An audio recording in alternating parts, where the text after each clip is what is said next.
నమస్తే, welcome to four sides TV. క్రాంతికారి సద్గురు సేవాలాల్ మహారాజ్ జయంతి ఫిబ్రవరి 15న సాధారణ సెలవు దినంగా రాష్ట్ర ప్రభుత్వం ప్రకటించాలని గోర్సేన నాయకులు శంకర్ డిమాండ్ చేశారు. రాష్ట్ర వ్యాప్తంగా 40 లక్షల మంది బంజారా జనాభా ఉందని వారు తెలిపారు. ఈ మేరకు సిద్దిపేట అడిషనల్ కలెక్టర్ శ్రీనివాస్కు గోరసేన నాయకులు వినతి పత్రం అందజేశారు. సెలవు దినం ప్రకటన చేయకుంటే రాష్ట్ర వ్యాప్తంగా ఉద్యమం చేపడతామని వారు హెచ్చరించారు. నేను శంకర్ రాథోడ్ గోర్సేన మెంబర్ని.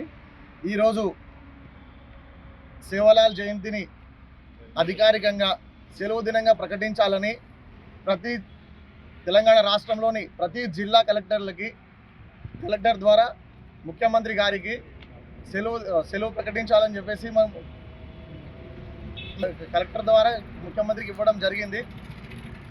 33 జిల్లాల్లోని జిల్లా కలెక్టర్లను కలిసి తెలంగాణలోని 40 నుంచి 50 లక్షల మంది జనాభా కలిగి ఉన్న బంజారాల ఆరాధ్య దైవం సంత్ శ్రీ సేవాలాల్ మహారాజ్ జయంతిని ఫిబ్రవరి 15వ తారీఖు గవర్నమెంట్ అధికారికంగా సెలవు దినంగా ప్రకటించాలని జిల్లా కలెక్టర్ల ద్వారా మేము ముఖ్యమంత్రి గారిని కోరడం జరిగింది.